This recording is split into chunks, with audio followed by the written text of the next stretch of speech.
কাব্যলোকের পক্ষ থেকে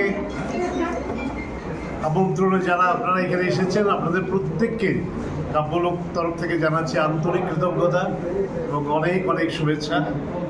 আজকের এই প্রেস মিটে যারা আমাদের মাঝে সবাই রয়েছেন তাদের সঙ্গে আপনাদের একটু পরিচয় করে দিচ্ছি। আমার বাঁ পাশে রয়েছেন শ্রী শান্তনু দাস, কাব্যলোকের সভাপতি। তার পাশে আছেন পরিতোষ সাহা, আমাদের সহসভাপতি।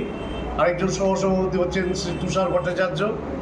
আর এই পাশে আছে জয়া চক্রবর্তী, আমাদের এক্সিকিউটিভ বডি মেম্বার, এবং জয়তী চক্রবর্তী, আমাদের এক্সিকিউটিভ বডি মেম্বার।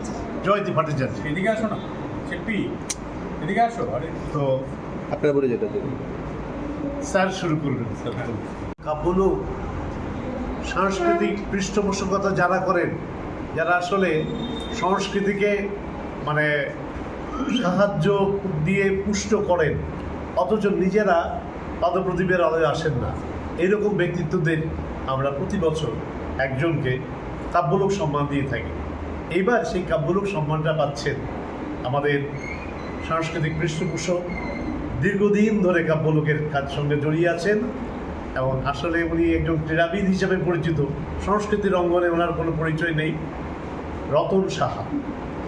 এবার তাকে আমরা কাব্যলোক সম্মান দেবো, যেহেতু দীর্ঘদিন ধরেই সে কাব্যলোকের সঙ্গে শুধু নয়, সাংস্কৃতিক বিভিন্ন কাজে পৃষ্ঠপোষকতা করে থাকে।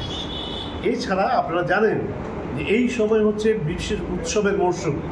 গড়িয়া, গাজন, বিহু, বিজু, এই চারটি উৎসবকে আমরা একসঙ্গে ধরার চেষ্টা করি এবং আমাদের এইবারের আয়োজনেও বিহু নাচ থাকবে, গড়িয়া নাচ থাকবে, গাজন নাচ থাকবে এবং লুপ্ত প্রায় সংস্কৃতির জন্য যে যে কাজগুলি করি, আমি আমার সহসভাপতি যিনি আছেন, আমরা প্রোগ্রাম দীর্ঘদিন ধরে করে আসছি, এই সম্পর্কে বলব।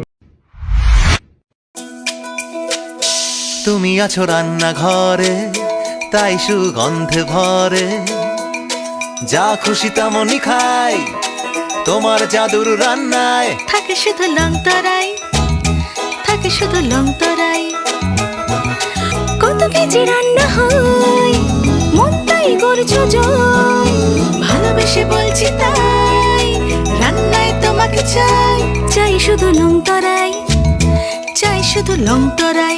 লং তরাই গুঁড়ো মশলা, রান্নায় তোমাকে চাই, চাই শুধু লং তরাই।